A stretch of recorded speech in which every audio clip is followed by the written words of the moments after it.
Halo guys, kembali lagi bersama saya Joran Setian. Nah, pada kesempatan kali ini saya akan mencoba untuk membuktikan kematian dan kebangkitan Yesus. Seperti yang kalian tahu, kematian dan kebangkitan Yesus merupakan kebenaran inti dalam ajaran Kristen. Apabila kematian dan kebangkitan Yesus dapat dibuktikan, maka kita dapat membuktikan bahwa kekristenan merupakan agama yang dapat dipercayai. Oleh sebab itu, pada kesempatan kali ini saya akan memberikan bukti-bukti yang mendukung bahwa Yesus benar-benar telah mati dan bangkit dari kematian. Mari kita simak bukti-bukti tersebut. Kematian Yesus merupakan sesuatu yang telah dipastikan oleh para prajurit Romawi, seperti yang tercatat di dalam Yohanes 19 ayat 33 sampai 34. Mayat-mayat orang yang telah disalibkan ini harus segera diturunkan sebelum hari Sabat. Nah, oleh sebab itu, tugas dari para prajurit Romawi ialah memastikan bahwa para kriminal yang disalibkan ini benar-benar telah meninggal. Kedua kriminal yang disalibkan bersama-sama dengan Yesus dipatahkan kakinya dengan harapan dapat mempercepat kematian mereka. Sementara Yesus sendiri telah mati di atas kayu salib.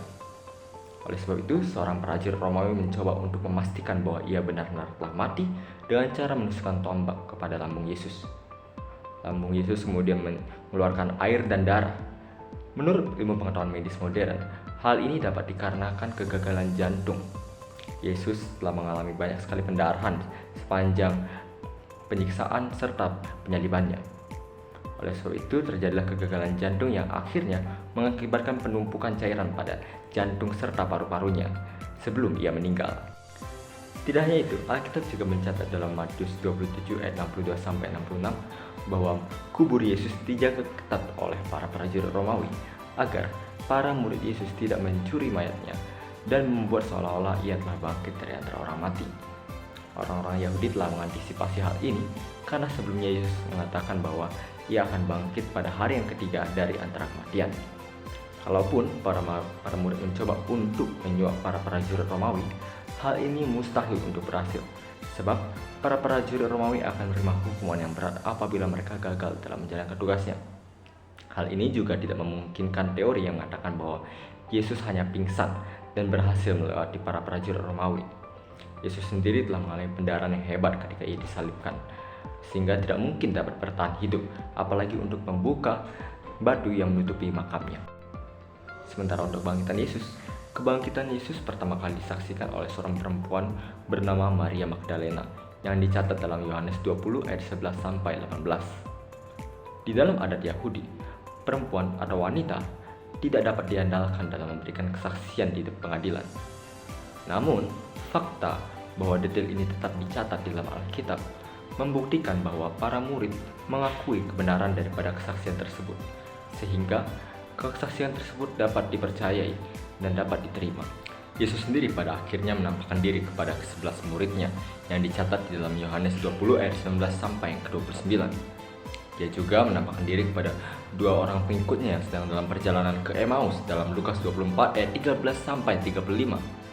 Tidak hanya itu, Yesus juga menampakkan diri kepada seorang yang benar-benar membenci para pengikutnya, yakni Saulus.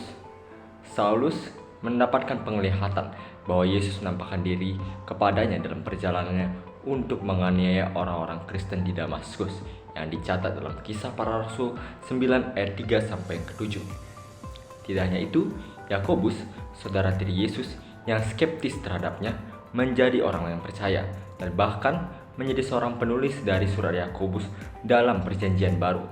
Paulus juga mencatat dalam 1 Korintus 19 ayat 6 bahwa Yesus sempat menampakkan diri kepada lebih dari 500 orang saksi mata secara langsung. Nah, bukti-bukti ini membantah teori yang mengatakan bahwa para murid hanya berhalusinasi melihat Yesus yang telah bangkit. Sebab halusinasi tidak dapat terjadi kepada banyak orang dengan visualisasi yang sama pada saat yang bersamaan. Bukti terakhir yang dapat digunakan untuk membuktikan atau mendukung kebangkitan Yesus ialah perubahan hidup dari para murid. Para murid yang awalnya takut untuk memunculkan diri di hadapan publik setelah kematian Yesus, kemudian dengan berani memberitakan kebangkitan Yesus di dalam Kisah Para Rasul 2. Tidak hanya itu, akhir hidup dari para murid yang kebanyakan tewas sebagai martir diakibatkan memberitakan Injil juga membuktikan bahwa para murid benar-benar memberikan kesaksian yang dapat dipercayai sampai-sampai mereka rela untuk mati demi kesaksian tersebut. Itu dia bukti-bukti yang dapat mendukung kematian serta kebangkitan Yesus. Saya harap informasi ini dapat bermanfaat bagi kehidupan kekristenan Anda. Terima kasih, Tuhan Yesus memberkati.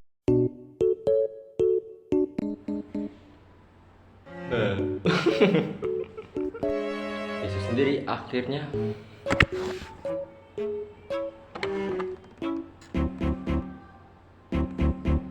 pada akhirnya berani untuk memberitakan kebangkitan Yesus pada kisah